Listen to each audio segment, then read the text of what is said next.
Let's bring in our good friend, Mike Breen. Mike, how are you?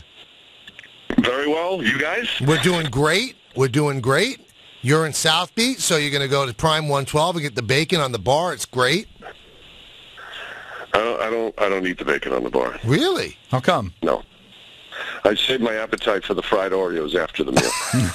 All right, Mike, you obviously have dealt with Derek Fisher in all the years you've been doing the national stuff on the NBA. Do you think he's going to be a good coach? Does he have the respect of the players that he played with? It sounds like he does.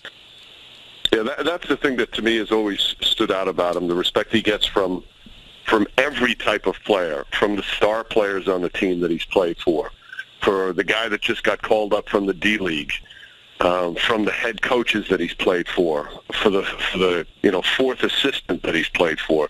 It is universal respect. He has all the ingredients.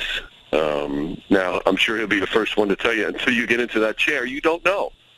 But in terms of ingredients and characteristics, leadership, experience, knowledge, relationship, obviously, with his new president, it's all there. And, he's one of those guys that every year, you ask guys who would be a good head coach. His name is always either the first or second one brought up.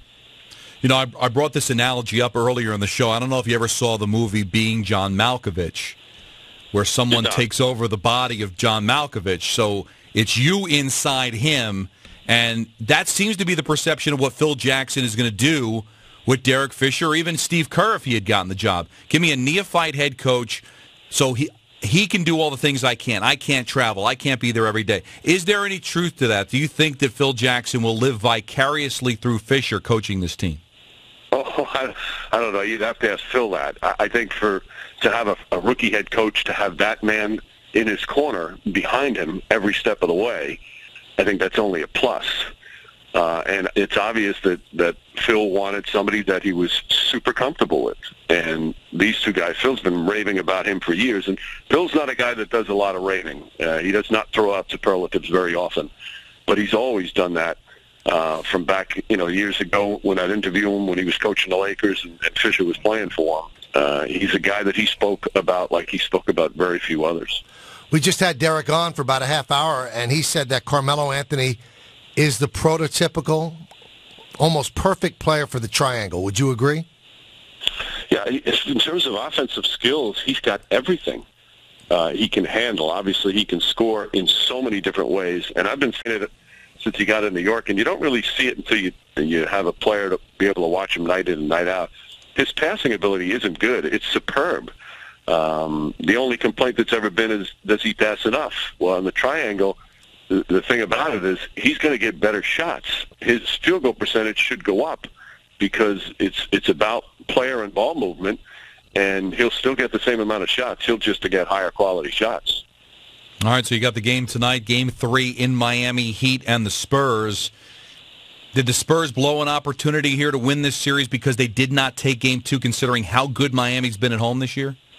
Well, I don't know. I think Miami they were so dominant in that fourth quarter that, you could say maybe they really hurt themselves by missing some critical free throws. But I never look at it that way, blown opportunity. These two teams are so evenly matched on, and I think that, neither team has any problems winning on the road. Both teams have seen every possible scenario in a series.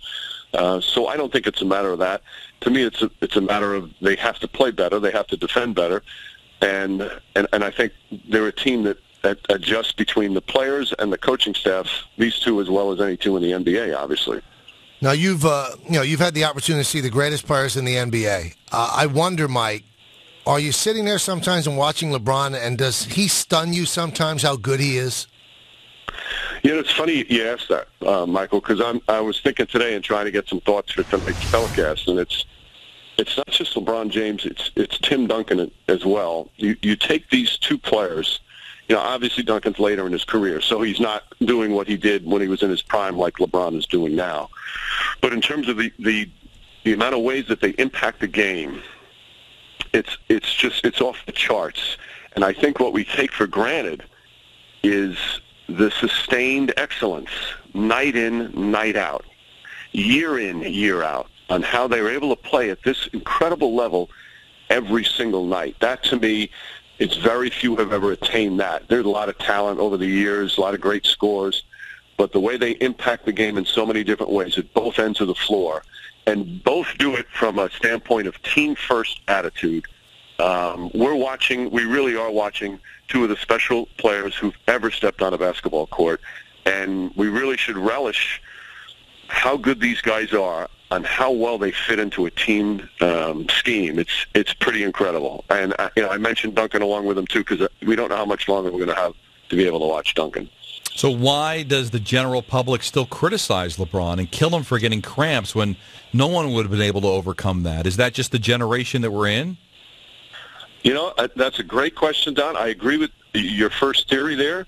I think that's a part of it. I think, because of social media, there's much more of an opportunity for people to throw out their thoughts, and I think a lot of the people who use that do use it in a negative, critical way.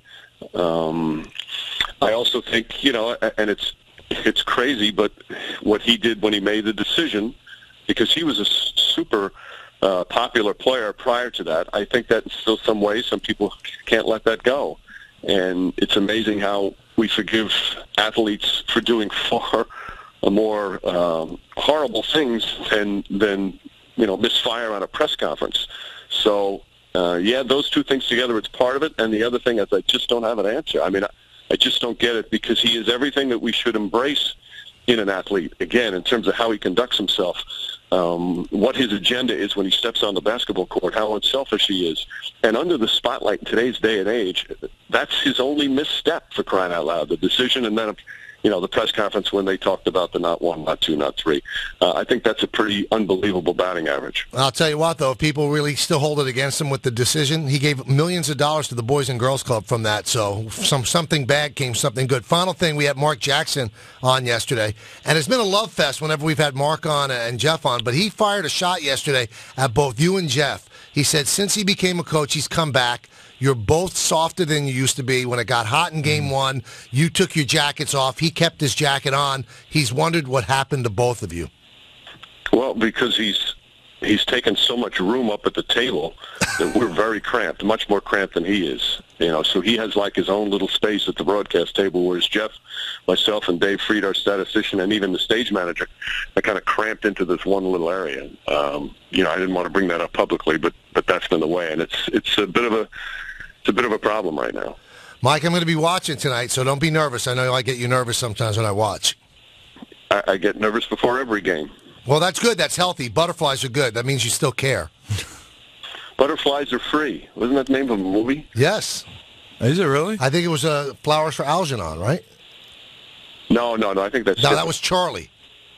I don't know. Flowers for Algernon and Butterflies Are Free are two very distinctly different movies, that's for sure. Well, I thought they were the same. Butterflies are free to fly away. That's an Elton John song.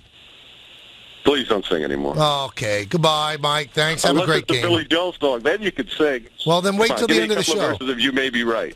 No, that's okay. You've seen it live. Goodbye. See you.